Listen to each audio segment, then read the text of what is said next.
The scent of fresh coffee lingered in the air as Claire Thompson adjusted the sleeves of her cream-colored blazer. Her office, minimalist and sun-drenched, overlooked the downtown skyline.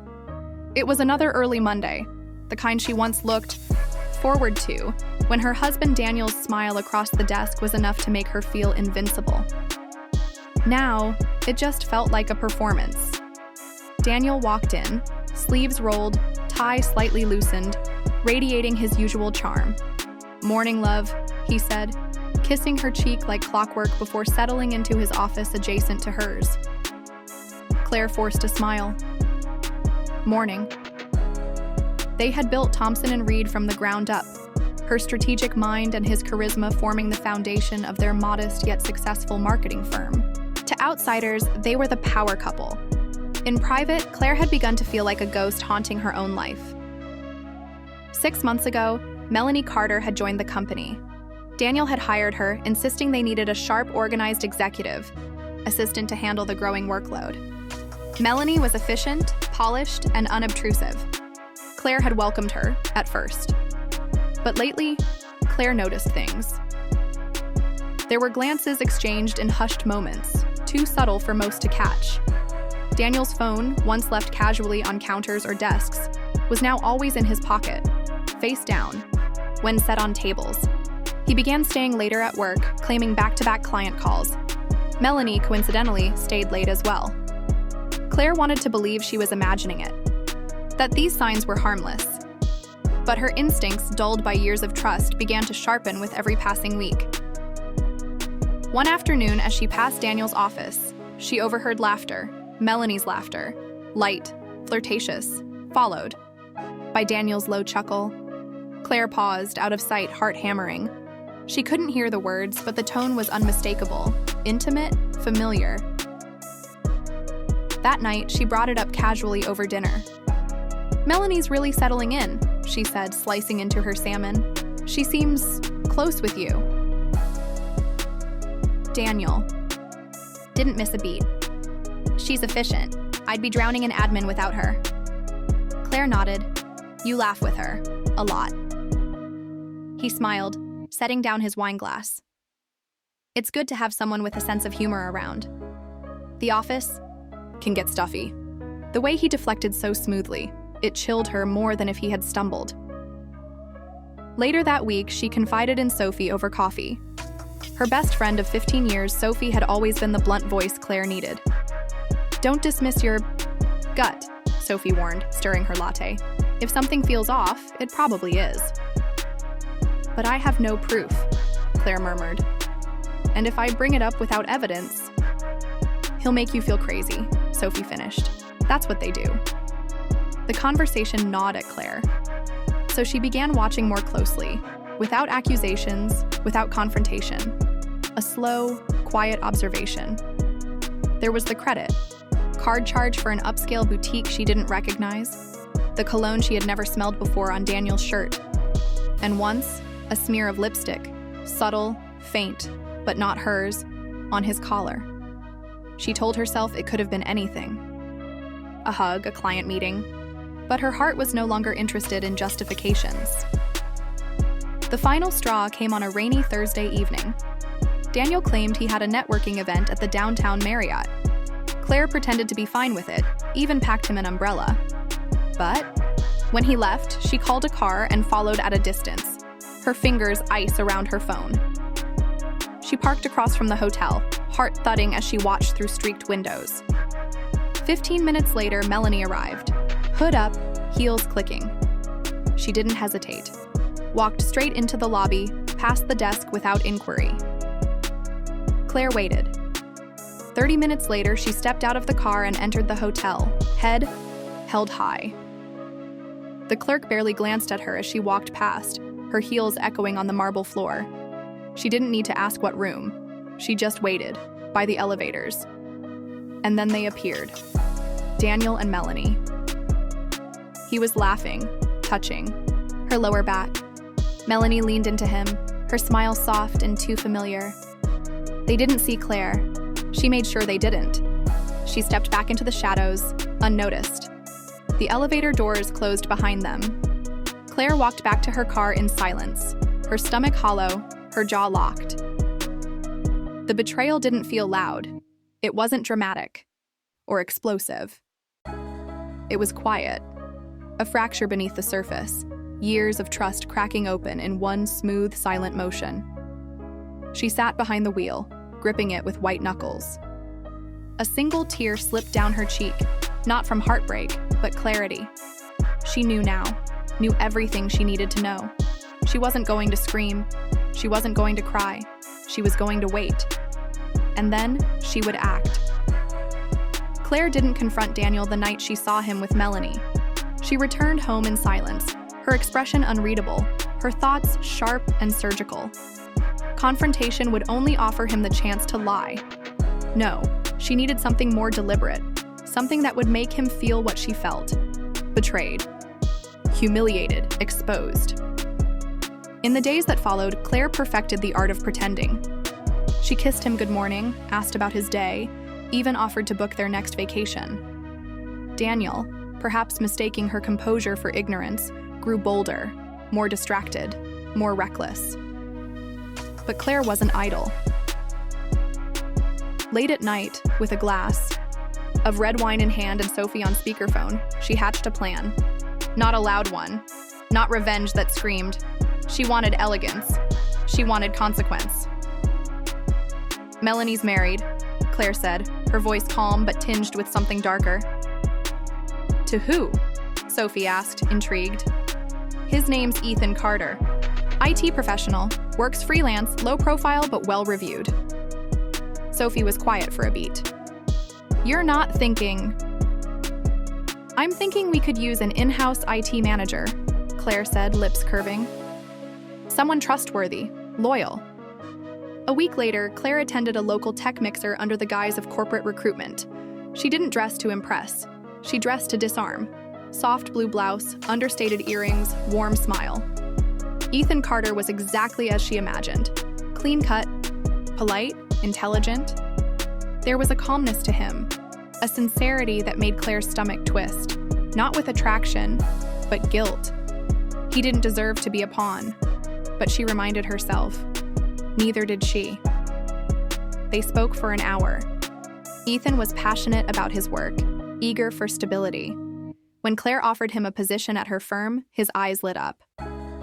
"I'd be honored," he said. "My wife's been encouraging me to find something steady." Claire nodded. "We take care of our people. You'll be family here." Daniel raised an eyebrow when she announced the hire. "An IT manager? Do we really need one full-time?" "With our expansion, yes," she replied smoothly.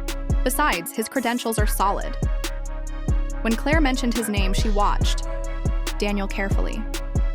A flicker of recognition passed across his face, barely perceptible, but it was there.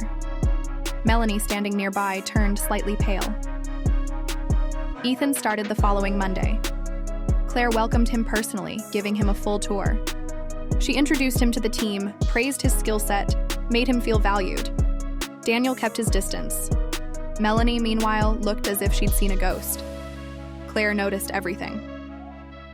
Over the next few weeks, the office atmosphere changed. Melanie became tense, flustered. She took frequent breaks. Her usual poise faltered in meetings. Ethan, unaware, remained cheerful and diligent, quickly becoming popular among staff. Claire played her role to perfection. At company lunches, she'd seat Ethan next to Melanie. During meetings, she'd ask Melanie how her husband was settling in. The look in her eyes, panic masked behind a forced smile, was Claire's silent reward. She studied Daniel too. He had grown quieter around Melanie. He no longer lingered outside her office, no longer praised her in meetings. But he hadn't confessed. He hadn't stopped. He was just being careful now. One evening, Claire hosted a small gathering at their home, just a few key team members. She made sure Ethan and Melanie were both invited. Melanie declined, claiming a migraine. Ethan arrived alone, with a bottle of wine and a sincere thank you. Claire guided him into the kitchen as guests mingled in the background. "Settling in well?" she asked. "Better than I imagined," he said, smiling. "You and Daniel have built something special." Claire nodded, swirling her wine. We try. He looked around. Strange that Melanie didn't come. She's been under a lot of pressure, Claire replied softly. You should talk to her more. Sometimes distance creates space for secrets. He looked confused but nodded. I'll check in with her. That night, after everyone had gone and the house was quiet, Daniel approached Claire while she was loading dishes. You're getting close with Ethan, he said. Cautiously, Claire didn't look at him. Shouldn't I? He works for us. His wife does too. He hesitated. It's complicated. She turned, leaning against the counter. Is it? Or are you just starting to feel the walls close in? Daniel blinked. What's that supposed to mean? Claire smiled, sweet but cold. Nothing, darling, just workplace dynamics. She left the room before he could respond, the click of her heels echoing like punctuation. Back in her study, she closed the door, sat at her desk, and opened a folder she'd begun compiling. Printouts of text messages, photos outside the WAB hotel, time-stamped receipts. She wasn't ready to use them, yet. But when the time came, she'd have everything. Claire waited for the right moment, not out of hesitation but precision. Her plan wasn't built on impulse. It was constructed like a cathedral, every move deliberate, every step necessary. Revenge, she had learned, was best served with clarity, not chaos. It was Ethan who unknowingly gave her the perfect opening. Claire, he said one afternoon, knocking gently on her office door. Can we talk? She looked up from her laptop, offering a calm smile. Of course. He closed the door behind him and sat, wringing his hands. He looked tired, worn down in a way that wasn't about work. His eyes, usually clear and steady, now brimmed with confusion. I think something's wrong between Melanie and me, he began. She's distant, avoids conversations, disappears for hours, and I don't know. I just feel like I'm missing something. Claire set her pen down. Her heart ached for him, because he was good, because he didn't deserve the deception, but she couldn't keep him in the dark any longer. Ethan, she said gently, there's something I need to show you.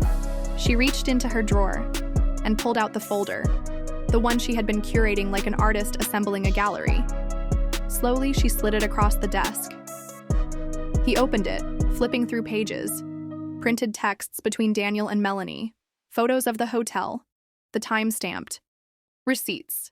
With every turn, his face paled, his breathing grew shallow. A full minute passed before he spoke. How long? Claire folded her hands. At least 6 months, maybe longer. Ethan stared at the evidence as if trying to will it into something else, but there was no denying it. His wife and Claire's husband had betrayed them both, with lies and calculated moments carved out between meetings, behind closed doors. I'm so sorry, she said softly. He shook his head, blinking hard. You knew, and you hired me? I wanted you close. I wanted her to feel watched. I wanted him to squirm in silence. But mostly, I wanted you to know the truth, when you were ready. Ethan stood slowly, the folder trembling in his hand. Thank you for not letting me live in the dark.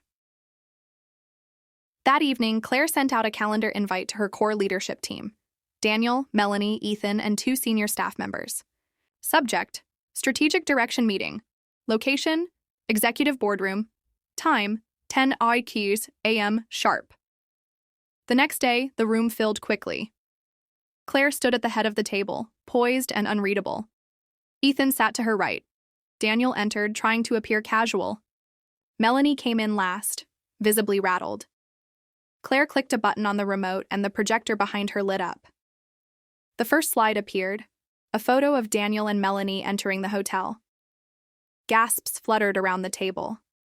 Melanie's breath caught audibly. Daniel froze, his lips parting but no sound escaping. Claire didn't flinch. She turned to the room. This company was built on integrity, transparency, and trust. But somewhere along the way, that was forgotten by 2 people who thought their personal indulgences would remain hidden. She turned her gaze directly to Daniel. As co-founder and executive director, your behavior not only compromises our reputation, but threatens the very fabric of what we built. Daniel opened his mouth, then closed it again. He looked smaller than she had ever seen him. Claire turned to Melanie. And as for you, Melanie, your conduct as a staff member is grounds for immediate dismissal. Melanie stood, stammering. Claire, please, let me explain. You had plenty of time to explain, Claire cut in coldly. Instead, you chose deception. Silence consumed the room. Claire turned back to the staff. Effective immediately, Daniel is suspended from leadership responsibilities. The board will convene within the week to decide on his permanent status. Melanie, HR will process your termination today. Melanie burst into tears and rushed out. Daniel followed, speechless, his world unraveling behind him. The room remained still. Ethan sat quietly, the folder still in front of him, untouched. Claire took a deep breath. Let's move forward, with honesty, with focus, and with respect. The meeting ended. Staff filtered out, whispering, stunned. Ethan lingered, looking at her with weary eyes. You didn't just expose them, he said. You gave them exactly what they gave us: shame, silence, and no chance to explain. Claire nodded. I didn't want drama, just the truth. Ethan offered a sad smile. I'm leaving the company. I need time, space. I understand. They shook hands, two strangers once bound by betrayal, now united by survival. Weeks passed. Daniel tried to call, tried to visit. Claire never answered. The board voted to remove him, and she bought out his shares. The company thrived under her sole leadership. One crisp morning, Claire sat in her office, sunlight spilling across her desk. Peace, she realized, didn't come from revenge. It came from reclaiming power, from no longer waiting for someone to do the right thing. She had done it herself. She opened her notebook and wrote the final line of her journal entry. When they buried the truth, they forgot I knew how to dig.